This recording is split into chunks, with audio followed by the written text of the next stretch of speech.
no fresh SpaceX hardware or mission updates appear in today's reporting, so the focus stays on steady progress across reuse and refueling goals. This is SpaceX Daily, episode 52.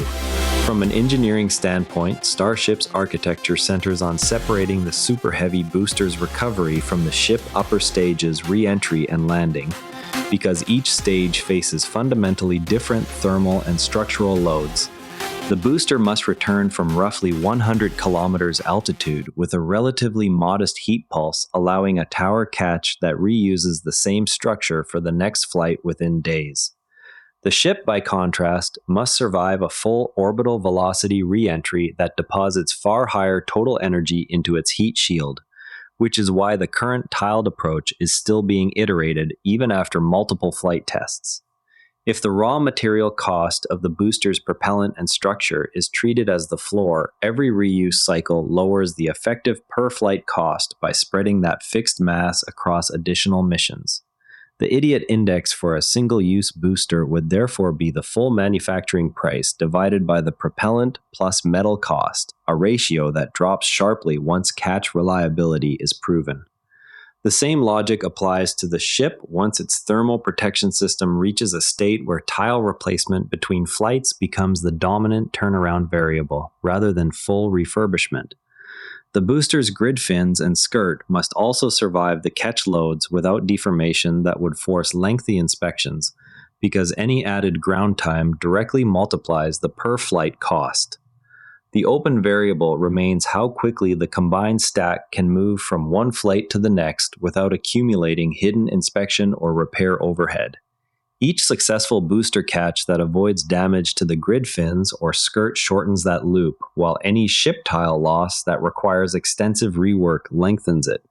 Watching the next flight test will show whether the current tile attachment scheme has closed that gap enough to support the rapid reuse cadence the program needs for later refueling demonstrations.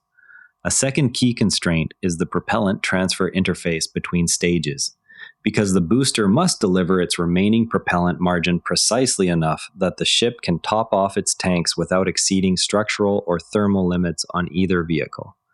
That interface is being validated through a series of increasingly complex on-orbit tests, each one adding data on flow rates, thermal conditioning, and docking alignment tolerances.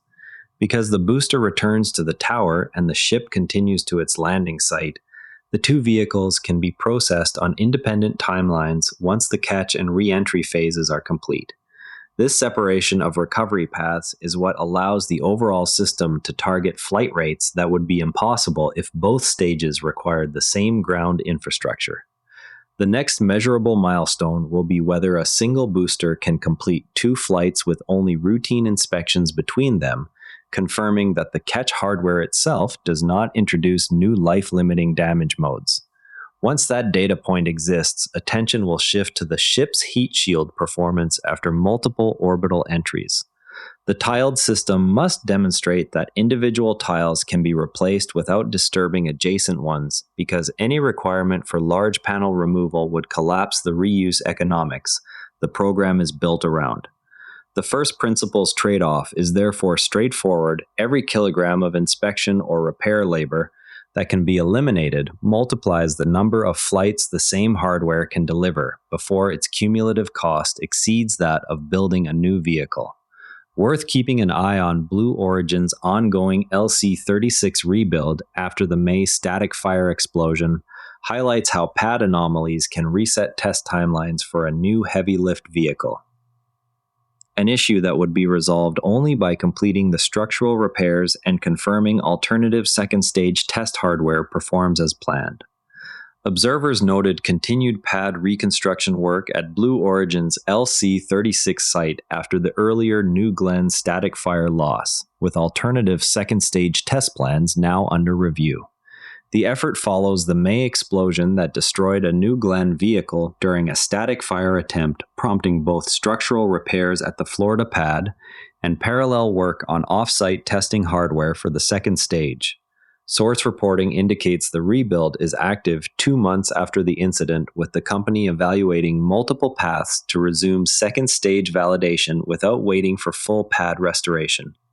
While Blue Origin works through ground infrastructure resets, the broader market for large satellites continues to attract fresh capital.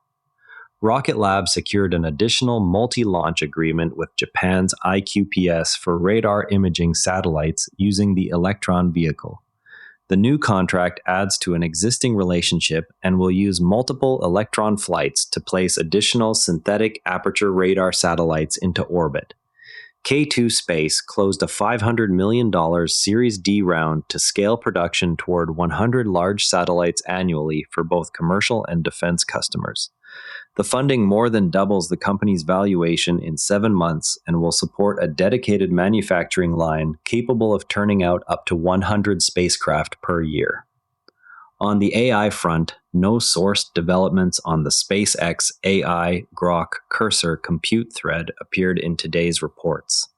The live threads remain orbital data center concepts, direct-to-cell backhaul scaling, Colossus cluster growth, and Grok distribution inside developer tools.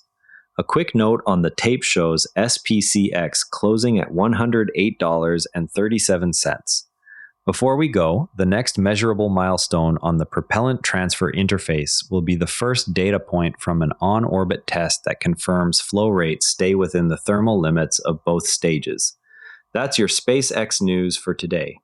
SPCX is trading at $108.37, down 3.9%. If the show saves you time, a rating or review on Apple Podcasts or Spotify genuinely helps new listeners find it. I'm Patrick in Vancouver. Thanks for listening. See you tomorrow. One more thing. If you liked today's episode, our sister show, The Do Positive Pod, is worth a spot in your feed. Good news in science and tech, plus one concrete action you can take.